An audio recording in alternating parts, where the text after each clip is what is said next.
Everyone, how are you all doing? I hope all of you are doing great. So as you all know, we are doing chapters from class 6 in NCERT of Science Curiosity. So we have started chapter number 9, Methods of Separation in Everyday Life, and already done with 2 parts of this chapter. I hope all of you have watched all the previous videos. If you haven't watched, please go through the links given in the description box. आप में से बहुत से बच्चे बोल रहे हैं ma'am पहले क्वेश्चन आंसर करा दीजिए. But students, how is it possible? I have to finish the chapter. I have to make you all the concepts clear. Then only we can move ahead with the question answer or exercise part, right? So please wait for that. I am trying my best to complete the chapter as soon as possible. बहुत जल्दी सारे parts में upload कर दूंगी इस chapter के, so don't worry about that. Please wait for that. By tomorrow I am going to complete this chapter entirely.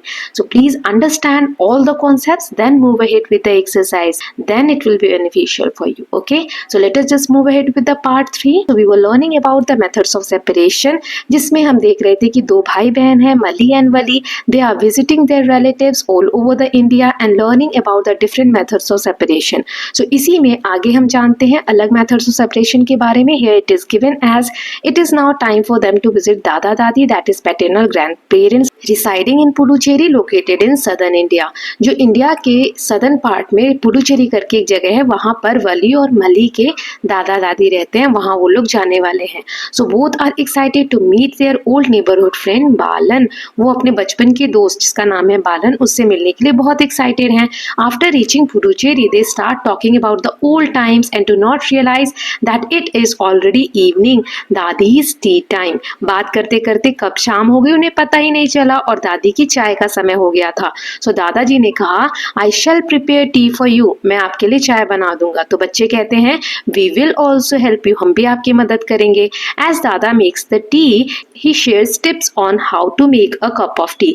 दादाजी चाय बनाते बनाते शेयर करते हैं कि आप चाय कैसे बना सकते हैं. तो बालन कहता है After preparing tea, how do you remove the tea leaves? चाय बनाने के बाद आप चाय की पत्ती को कैसे अलग करते हैं? सो दादाजी कहते हैं obviously with a strainer. You know, if we do not have a strainer, we can still remove most of the tea leaves.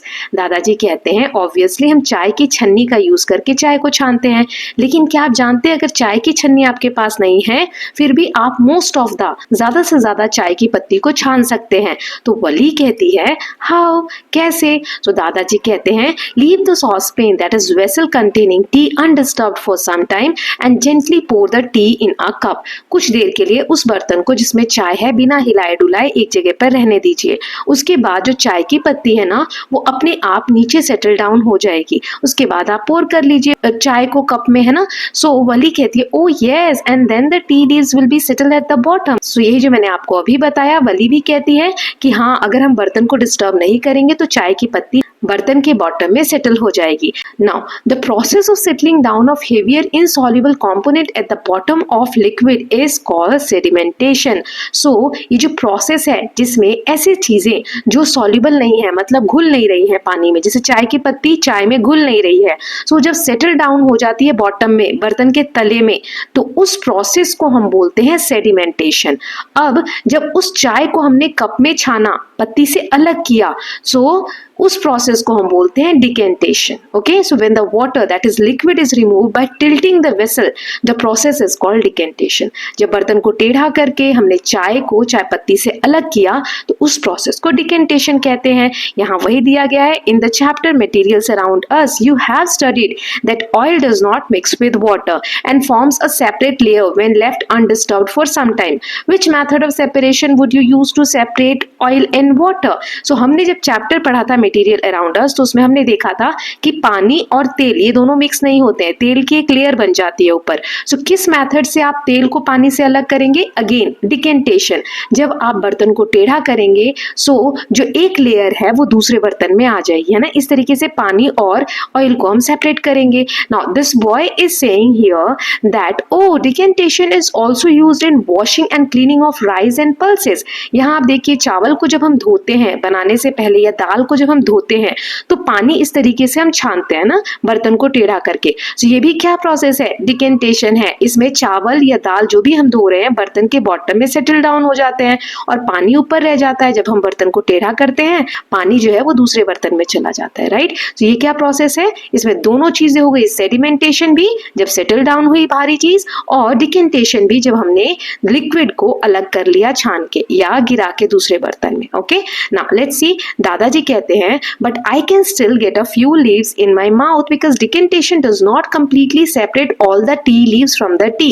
सो दादाजी कहते हैं कि अगर हम डिकेंटेशन से, मतलब जब हम बर्तन को टिल्ट करके पानी निकाल रहे हैं, सो उससे पूरी तरीके से चाय की पत्तियां नहीं छनती हैं, एक आध पत्ती फिर भी आ जाती है कप में। सो बालन कहता है oh it means it is not a proper method of separation. इसका मतलब जो डिकेंटेशन ये प्रॉपर मेथड नहीं है सेपरेशन का। सो दादाजी कहते हैं yes you are right, the tea is ready now. चाय बन गई है, आप बिल्कुल सही बोल रहे हैं। So Malli picks up the tea strainer from the shelf and give it to his दादाजी। मली ने जो चाय की छन्नी है वो उठाकर अपने दादाजी को दी। फिर दादाजी कहते हैं let me pour the tea through this strainer. You can see all the tea leaves collected in the strainer. लेकिन जब हम चाय की छन्नी से छानते हैं, जैसे दादाजी ने चाय को छाना, तो सारी चाय की पत्ती स्टेनर के अंदर रह गई, चाय में नहीं गई। So this process of separation T leaves from T is called filtration. तो जब हमने छन्नी का यूज करके चाय की पत्ती को चाय से अलग किया तो इस प्रोसेस को हम फिल्टरेशन बोलते हैं। ओके, सो आई होप आपको क्लियर है डिकेंटेशन और फिल्टरेशन में क्या अंतर होता है। डिकेंटेशन में हम बर्तन को टेढ़ा करके लिक्विड को अलग करते हैं जिसमें सेपरेशन सही से नहीं होता, कुछ अंश रह जाते हैं, लेकिन फिल्टरेशन में पूरी तरीके से छन जाती है चीज, है ना। So Balan ask Mali if he could use a tea strainer to filter muddy water, let us try and find out. Balan कहता है क्या जो मडी वाटर है, मतलब जो मिट्टी वाला पानी है, गंदा पानी ले लीजिए, क्या उसको हम टी स्टेनर से छान सकते हैं? मतलब छानने के बाद मिट्टी ऊपर रह जाए और पानी नीचे आ जाए, ऐसा हो सकता है? सो दादाजी कहते हैं also try to filter the muddy water through a piece of cloth and observe the difference. मतलब आप पहले चाय की छन्नी से छानिए गंदे पानी को, फिर एक कपड़े का यूज करके तब छानिए, देखिए कोई डिफरेंस होता है क्या, ऐसा दादाजी बच्चों को कहते हैं। तो मली कहता है why should we use a piece of cloth. जब दादाजी ने कहा कपड़ा यूज करके भी पानी को छानो, तो मली कहता है ऐसा क्यों करना चाहिए। सो दादाजी कहते हैं in a piece of cloth there are very small holes और pores between the woven threads. These pores in the cloth can be used as a filter. People of ancient times also follow this practice. So जब चाय की छन्नी से आप पानी को छानोगे ना, तो चाय की छन्नी में जो पोर्स होते हैं, होल होते हैं, थोड़े बड़े होते हैं एज कंपेयर टू फैब्रिक। कपड़े में बहुत छोटे छोटे छेद होते हैं, पोर्स होते हैं, जिससे कि जो गंदगी है वो ऊपर रह जाती है और पानी अच्छे से फिल्टर होके हम छान सकते हैं नीचे, है ना। एंशिएंट टाइम में, मतलब पुराने समय में भी यही तरीका लोग यूज करते थे, कपड़े से पानी को छानते थे ताकि जो भी गंदगी है वो हट सके। सो यहाँ लिखा है but if the water is still muddy, impurities can be separated using a filter with even smaller holes or pores. A filter paper is one such filter that has very fine pores in it.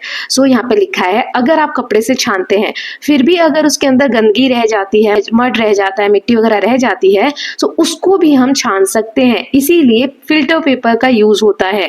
ना यहाँ लिखा है how many layers of cloths do I need to use to get clear water. This girl is wondering कि कितनी layer अगर मैं रख दूं कपड़े की तो पानी एकदम साफ छन के आएगा। तो यहाँ एक एक्टिविटी दी गई है, चलिए देखते हैं। Let us experiment. Try to fold the filter paper yourself and make a cone as shown in figure 9.10. एक फिल्टर पेपर ऐसा आपको लेना है, उसको हाफ फोल्ड करना है, एक और फोल्ड करना है और इस तरीके से कोन बना लेना है। Now you have to place it inside a funnel capped on a conical flask and pour muddy water into it. इस तरीके से आपको इस फनल में रखना है, जो कीप आती है उसमें रखना है उस फिल्टर पेपर को जो आपने अभी फोल्ड किया, और ऊपर फिर मडी वाटर रखेंगे और नीचे छनकर कैसा पानी जाता है वो आप देखेंगे, है ना। What do you observe, do the mud particles pass through the filter paper. क्या जो मड है, कीचड़ है या गंदगी है पानी में, वो फिल्टर पेपर के नीचे चला गया छन के? तो आप पाएंगे कि the water coming from the funnel will be collected in conical flask. जो पानी नीचे इकट्ठा हो रहा है छनने के बाद, you will get mud as a residue on the filter paper and clear water as a filtrate in conical flask. जो नीचे पानी इकट्ठा हुआ है वो बिल्कुल साफ होगा और फिल्टर पेपर पे सारी गंदगी मिट्टी जो भी है वो इकट्ठा हो जाएगी। Okay, now other than the filter paper many materials such as cotton, charcoal and sand can be used as filters. The choice of filter depend upon the size of particles the material to be removed. सो जो अभी हमने filter paper से पानी को साफ किया उसकी जगह पर हम कॉटन, चारकोल, सैंड, जो रेत होती है, इन सब से भी चीजों को साफ कर सकते हैं। कैसे? तो एक एक्टिविटी दी गई है, let us design and create. Wali goes for a nature walk with her dadi and collect some water from a pond in a container. She observed some unwanted substances in it. Design and create a working model of water filter using low cost material. अब वली अपनी दादी के साथ garden में घूमने गई आसपास, वहां पे एक तालाब था, वहां से उसने गंदा पानी उठाया, उसने देखा उसमें बहुत सारी चीजें ऐसी है जो पानी में नहीं होनी चाहिए, उसकी वजह से पानी गंदा है। तो अब हमें कहा गया है कि एक वाटर फिल्टर हमें लो कॉस्ट मटेरियल को यूज करके क्रिएट करना है। सो मैं यहाँ पर आपको एक एग्जाम्पल दे रही हूँ, आप इस तरीके से क्रिएट कर सकते हैं। बाकी आपको क्या मेथड आता है, मैम या सर स्कूल में क्या बताते हैं वो आप फॉलो कर सकते हैं। जैसे एक वाटर बॉटल आप ऐसे लेंगे और जहां पर ये रेड मार्क है वहां से ऐसे गोल कट कर लेंगे। ध्यान रखिए अपने हाथ में मत लगा लीजिएगा, चोट है ना। फिर जो इसकी कैप है इसमें आप एक पतला निडल लेके या कैंची से ही एक होल करेंगे। ओके, नाउ तो सबसे पहले आप उसमें कॉटन डालेंगे, फिर चारकोल डालेंगे, चारकोल का पाउडर करके तोड़ के उसको डालेंगे, फिर रेत डालेंगे, फिर उसके बाद जो मोटी रेत होती है जिसमें छोटे छोटे कण होते हैं वो डाल सकते हैं, फिर से एक रेत की लेयर डालेंगे, उसके बाद छोटे छोटे कंकड़ डाल देंगे। तो आपका कुछ ऐसा स्ट्रक्चर बन के दिखेगा, है ना। फिर जो कटी हुई बॉटल थी उसमें ऊपर से उल्टा करके इसको ऐसे फिट कर देंगे। अब ऊपर से आप गंदा पानी डालेंगे जो आप साफ करना चाहते हैं, तो आप देखेंगे कि नीचे साफ पानी फिल्टर होकर आ रहा है। इतनी सारी जो लेयर है रेत की, कंकड़ की, इनसे छन कर जब पानी आता है तो इस तरीके से साफ पानी आपको नीचे मिलेगा। सो इसी तरीके से आप भी लो कॉस्ट वाटर फिल्टर बनाने की कोशिश कर सकते हैं। Now effect is given here. Tea bags were initially made of soft cloth like silk because it could hold the tea leaves and let water pass through. Silk was strong and did not fall apart when it touched hot water. Later, people started using gauze or muslin. Then eventually they began using filter paper, which is what most tea bags are made of today. So, पहले के जो लोग थे वो silk कपड़े का use करते थे चाय को छानने के लिए, क्योंकि सिल्क जो होता है वो स्ट्रांग होता है और गर्म चीज उस पर डालने पे वो खराब भी नहीं होता है। बाद में लोगों ने मसलिन का फैब्रिक भी यूज करने लगे, मलमल का जो कपड़ा होता है, और फिर फिल्टर पेपर आने लगे, जो कि आज जो हम टी बैग्स देखते हैं इस तरीके से बहुत सारे इसी के बने होते हैं ना। तो ये फिल्टर पेपर क्या करते हैं, छानने का काम करते हैं। अब आगे देखते हैं। So Mali and Wali go on a boat ride in a nearby river with their dada and his friend Otukam. Otukam is a fisherman. ना मली और वली दादाजी और उनके दोस्त ओटुकम जो कि एक फिशरमैन है, मछुआरे हैं, उनके साथ बोट राइड पे जाते हैं। As they cast the fishing net water drains out through the mesh. Vali recalls the filtration method she had learned and realised that this method of catching the fish is somewhat similar. मछुआरे जब जाल बिछाते हैं उसके अंदर मछलियां फंस कर आती हैं, आप यहाँ देख सकते हैं ना। सो मछलियां जो फंस रही हैं इसमें से नेट में से क्या हो रहा है, जाल में से पानी तो निकल जाता है, मछलियां रह जाती है ना। सो ये भी तो एक फिल्टरेशन जैसा ही प्रोसेस है ना। मली is taken aback when he saw plastic bags, broken bottles, a large fish with a straw stuck in its mouth, and food wrappers along with other fish trapped in the net. मली देखता है और वो shock हो जाता है कि जाल में सिर्फ मछलियां ही नहीं हैं, प्लास्टिक के बैग्स हैं, टूटी हुई बॉटल्स हैं, एक फिश के मुंह में तो स्ट्रॉ यानी जो पाइप हम पीकर जूस वगैरह फेंक देते हैं ना वो अटका हुआ है, और फूड के रैपर्स हैं जो हम लोग फेंक देते हैं इधर उधर खाकर, है ना। सो हमें ऐसा नहीं करना चाहिए। ये मछलियों को या जो पानी में रहने वाले जीव जंतु हैं उनके लिए बहुत नुकसानदेह होता है। इसी बेसिस पे यहाँ एक एक्सरसाइज है, let us raise awareness about the issue of river and ocean pollution by composing a poem. यहाँ पर एक पोएम क्रिएट करनी है, उसकी कुछ लाइनें हमें दी गई हैं, कुछ ऐड करके पोएम को पूरा करना है और जागरूकता फैलानी है कि हमें ओशन यानी जो समुद्र है या नदियां हैं उसमें हमें कचरा नहीं फैलाना चाहिए, उसको पोल्यूट नहीं करना चाहिए। तो देखिए यहाँ पर मछली क्या कह रही है, piece of plastic in my neck, as in pain I cry, koilas, koilas, where are you dear? Papa fish cries and mama fish has tears. So यहाँ पर पापा फिश और ममा फिश जो हैं अपने बच्चे को बुला रहे हैं और बोल रहे हैं कि उनके नेक में यानी गर्दन में एक प्लास्टिक का पीस अटक गया है और बहुत पेन हो रहा है। ममा की आंखों में आंसू हैं और पापा फिश जो है वो रो रहे हैं ना। नाउ अब इसमें कुछ लाइंस हम ऐड करते हैं। Trash in rivers oceans deep makes us sad we can not sleep. Fish कह रहे हैं कि जो नदियों में, ओशंस में ट्रैश है, कचरा है, गहराई तक आ जाता है और जिसकी वजह से हम सैड है, हम सो भी नहीं पाते, इससे हमें इतनी प्रॉब्लम्स हो रही हैं। Aware of the harm yet they let it flow, Koyalas faintly hears mothers sorrow. So Koyalas जो है मतलब जो बेबी फिश है वो सुन रही है कि उसकी मम्मी कितने दुख के साथ कह रही है कि लोगों को पता है कि ये मछलियों को नुकसान पहुंचाएगा, ये हार्मफुल है, फिर भी वो लोग पानी में कचरा फेंकते हैं। नाउ एक लाइन ऐड करते हैं, clean the water make it clear save our homes bring us cheer. So मछली कहती है कि पानी को साफ रखिए, इसमें गंदगी मत फैलाइए, हमारे घर को बचाइए। पानी क्या है? मछली का घर है और उनके लिए खुशियां लाइए। So stop plastic pollution at source, rivers are are huge resource. So मछलियां कह रही हैं कि जो आप प्लास्टिक फेंकते हैं, जहां भी नदी के आसपास घूमने जाते हैं, समुद्र के आसपास घूमने जाते हैं, वो स्टॉप करिए, रोक दीजिए। और नदियां हमारे लिए बहुत इंपॉर्टेंट रिसोर्स है जिससे हमें पीने का पानी मिलता है, तो उसको प्लीज पोल्यूट मत कीजिए। Last line I am adding here, stop the waste it's not too late, together we can change our fate. अभी भी बहुत देर नहीं हुई है, हमें वेस्ट इस तरीके से नहीं करना चाहिए, अपने रिसोर्सेज को गंदगी नहीं फैलानी चाहिए। हम सब एक साथ मिलकर अपने भाग्य को बदल सकते हैं या रिसोर्सेज जो हमारे नेचुरल रिसोर्सेज हैं उनको सेफ रख सकते हैं। ओके, सो बहुत ही प्यारी पोयम तैयार हुई है, आप भी इस तरीके से लाइन ऐड करके और क्रिएट कर सकते हैं। Okay, so with this students, we are done with part 3 of this chapter. Now in the next part, we are going to complete the chapter. Okay, so I hope you are loving these videos. If you are doing so, please like and share it. And don't forget to subscribe Kalyan TV channel for more such videos. Thank you so much.